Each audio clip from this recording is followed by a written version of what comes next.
जय हिंद दोस्तों, वंदे मातरम। उत्तर प्रदेश के बरेली में एक और मौलाना योगी के हत्थे चढ़ चुका है, जिससे जेल में बैठे तौकीर की पतलून गीली हो चुकी है। आइलम मोहम्मद विवाद से उपजी हिंसा के बाद में योगी आदित्यनाथ की सरकार की सख्ती लगातार जारी है।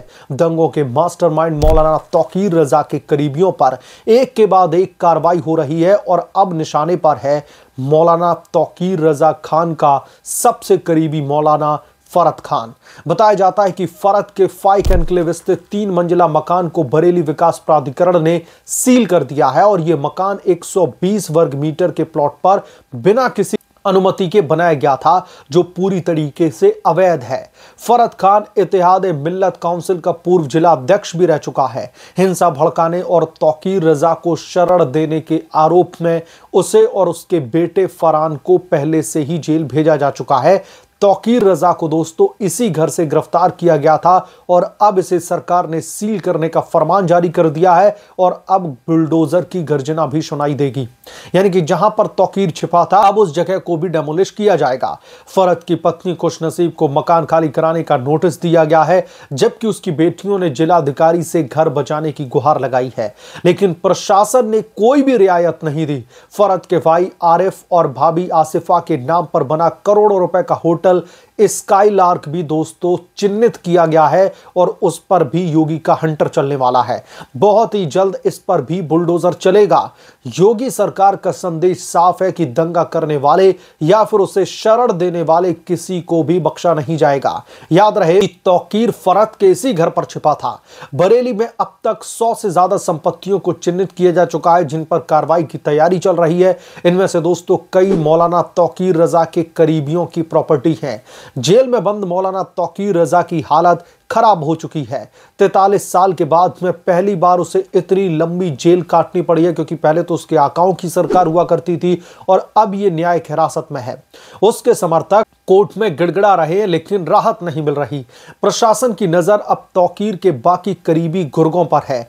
नदीम खान जैसे दोस्त लोग भी रडार पर बने हुए हैं। आज जुम्मे की नमाज को देखते हुए बरेली को हाई अलर्ट पर रखा गया। ड्रोन से निगरानी भी की गई और संवेदनशील इलाकों में फ्लैग मार्च भी चल रहा है और दूसरे जिलों से अतिरिक्त पुलिस बल तैनात किया गया है। दोस्तों पड़ोसी जिलों में भी सतर्कता बरती जा रही है, क्योंकि मौलाना तौकीर रजा के कुछ समर्थक वहां भी सक्रिय हैं। लगातार उसकी जेल से रिहाई को लेकर के मांग करते हुए दिखाई दे रहे हैं, प्रदर्शन कर रहे हैं। हिंसा के बाद में बरेली प्रशासन ने दोस्तों तेजी से काम किया। 26 सितंबर को जुम्मे की नमाज के बाद में तौकीर रजा के समर्थकों ने आला हजरत दरगाह और उसके घर के बाहर पथराव किया था। पुलिस पर हमला बोला और तोड़फोड़ भी की। ये सब कुछ सुनियोजित था। पुलिस ने दोस्तों इसमें 10 तकरीबन मुकदमे दर्ज किए हैं। 80 से ज्यादा लोगों को गिरफ्तार किया गया है और एसआईटी की जांच भी चल रही है। अब दोस्तों योगी आदित्यनाथ की सरकार एक एक दोषी को खोज करके सजा दे रही है। बरेली में शांति लौट आई है, लेकिन दंगाइयों की नींद उड़ी हुई है। हाल के दिनों में कार्रवाई और भी तेज होती हुई हमने देखी है। अक्टूबर के अंत तक तौकीर रजा की न्यायिक हिरासत को 14 दिनों के लिए बढ़ा दिया गया था, जिससे उसकी अब अगली जो पेशी है कोर्ट में वो 11 नवंबर को तय की गई है। फतेहगढ़ जेल से वीडियो कॉन्फ्रेंसिंग के जरिए कोर्ट में पेश हुए तौकीर पर अब 12 नए मुकदमे दर्ज हो चुके हैं, जो उसकी पुरानी फाइलों के साथ मिला करके 20 से ज्यादा केस बन जाते हैं। दोस्तों पुलिस का दावा है कि हिंसा 5 दिन पहले से प्लान की गई थी, जिसमें पथराव, फायरिंग और पेट्रोल बम का इस्तेमाल शामिल था। कुल मिलाकर के 105 से ज्यादा अभी तक गिरफ्तारियां हो चुकी हैं दोस्तों इस मामले में, जिसमें इत्तेहाद मिल्लत काउंसिल के 10 से अधिक नेता शामिल हैं। तौकीर के एक अन्य करीबी डॉक्टर नफीस खान, जो कि आईएमसी का राष्ट्रीय महासचिव है, उस पर भी शिकंजा कसा गया है। उसके मालिकाना हक वाली वक्फ संपत्ति पर पुराना केस दोबारा से खोल दिया गया है। जाकीरा इलाके में स्थित राजा पैलेस को भारी पुलिस बल के बीच में ध्वस्त किया गया। नफीस और उसके बेटे फरहान को 1 अक्टूबर को दोस्तों गिरफ्तार किया गया था, जब उन पर भीड़ जुटाने का गंभीर आरोप लगा था। यानी कि आइलम मोहम्मद के नाम पर जो भीड़ इकट्ठा की जा रही थी, ये सब कुछ जिम्मेदारी इसकी थी। इसके अलावा तौकीर के पर्सनल सेक्रेटरी अफजल बेग ने 16 अक्टूबर को ऑलरेडी बरेली कोर्ट में सरेंडर किया हुआ है। उस पर 15,000 रुपए का इनाम था और उसे सीधे जेल भेज दिया गया है। योगी सरकार ने तौकीर और उसके सहयोगियों की दोस्तों संपत्तियों पर कुल मिलाकर के 250 से 280 करोड़ रुपए की कार्रवाई की है, जिसमें कई अवैध निर्माण सील या फिर तोड़े जा चुके हैं। बरेली विकास प्राधिकरण ने 100 से ज्यादा प्रॉपर्टीज को चिन्हित किया है और अगले टारगेट्स में मौलाना तौकीर रजा के अन्य गुर्गे जैसे कि मोहसिन रजा शामिल हो सकते हैं। विपक्षी दलों ने इसे चुनिंदा कार्रवाई बताकर के सवाल उठाए हैं, लेकिन प्रशासन का कहना है कि यह कानून का राज कायम करने का हिस्सा है। बरेली में दोस्तों अब तनाव की स्थिति पूरी तरीके से खत्म हो चुकी है, लेकिन आने वाले त्योहारों पर नजर बनी हुई है। यह घटना दोस्तों उत्तर प्रदेश में बुलडोजर जस्टिस के मॉडल को एक बार फिर से साबित करती है, जहां पर अराजकता फैलाने वालों को कोई भी छूट नहीं मिलेगी।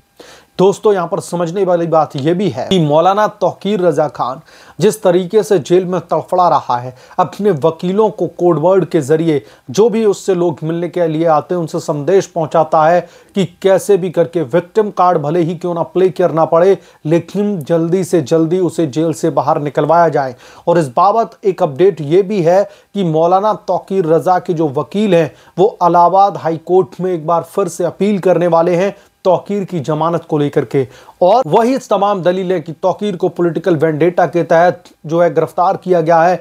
तौकीर तो एक धार्मिक नेता अपने धर्म का प्रचार प्रसार कर रहा था, लेकिन उसकी गिरफ्तारी की गई है। इसके अलावा दोस्तों जो तौकीर के गुर्गे हैं जिन पे एक के बाद एक सरकार का हंटर चल रहा है, उत्तर प्रदेश की पुलिस दरअसल उनको बहुत ही बेसब्री से ढूंढ रही है ताकि उनको ढूंढ करके मौलाना तौकीर को पूरी तरीके से एक्सपोज किया जा सके। तो इस बाबत भी तौकीर की चाल यह है, तौकीर कह रहा है कि कोर्ट में जब भी हियरिंग हो तो उसके जो गुर्गे गिरफ्तार किए जा रहे हैं, जो उसके करीबी गिरफ्तार किए जा रहे हैं, कोर्ट में इस तरीके से विक्टिम कार्ड प्ले किया जाए कि उसके करीबियों को, उसके गुर्गों को गिरफ्तार करके उसके ऊपर दबाव बनाने की कोशिश की जा रही है। यानी कि अपने ऊपर दबाव के नाम पर कहीं ना कहीं कोर्ट में दबाव बनाने की कोशिश कर रहा है ताकि उसे जमानत पर रिहा करवाया जाए। और उसके वकील पिछली सुनवाई में भी ये कह चुके हैं कि वो प्री डायबिटिक है, यानी कि वो डायबिटीज लगभग उसको है, तो ऐसे में उसे अब जेल से बाहर आने दीजिए, उसकी हालत खराब हो रही है। लेकिन उसे हर बार कोर्ट से भी झटका लग रहा था। अब दोस्तों मौलाना तौकीर के एक और करीबी के खिलाफ में जिस तरीके से हंटर चला है, इसने उत्तर प्रदेश के बरेली में उन तमाम हिंसक प्रदर्शनकारियों को एक संदेश दिया है कि आंदोलन के नाम पर अगर दंगे भड़काने की कोशिश की जाएगी तो उत्तर प्रदेश की योगी पुलिस का डंडा तैयार है, और अगर आप दंगे कर भी देते हैं तो फिर योगी का बुलडोजर भी दरअसल तैयार खड़ा है आपकी इलीगल प्रॉपर्टी को डैमेज करने के लिए। और दोस्तों आपको बता दें कि जो अफजल बेग मौलाना तौकीर का सबसे करीबी जो है माना जाता है, उसने जो सरेंडर किया था 15,000 रुपए का जो इनामी था, उसकी इंटेरोगेशन में उसने मौलाना तौकीर रजा के खिलाफ में कई सारे खुलासे किए हैं। मौलाना तौकीर के खिलाफ में जब पुलिस ने उससे पूछना शुरू किया तो उसने एक के बाद एक सारे राज उगल करके रख दिए हैं। और विपक्ष को दोस्तों बहुत ज्यादा तकलीफ हो रही है तौकीर के खिलाफ में। जैसे ही कोर्ट का फैसला आता है, जैसे ही तौकीर को न्याय हिरासत का एक्सटेंशन मिलता है, तुरंत विपक्ष बौखलाने लगता है। और इसकी वजह साफ है, ऐसा नहीं है कि मौलाना तौकीर ने ये कांड अभी से करने शुरू किए थे, इसकी वजह से अभी वो निशाने पर है, इसकी वजह से वो जेल में है। पहले भी वो इसी तरीके की हरकतें करता था, पहले भी वो इसी तरीके के कामों में संलिप्त था, लेकिन तब जो सरकार उत्तर प्रदेश में थी वो मौलाना तौकीर रजा के आकाओं की थी। मौलाना तौकीर को उत्तर प्रदेश की पुलिस हाथ नहीं लगा सकती थी। इस तरीके की समाजवादी पार्टी की सरकार ने उसको प्रोटेक्शन दे रखा था। वो कहावत आपने जरूर सुनी होगी कि जब सैया भय कोतवाल तो फिर काहे का डर। तो जब समाजवादी पार्टी उसके आका के तौर पर सत्ता पर काबिज थी तो उसको कौन हाथ लगा सकता है?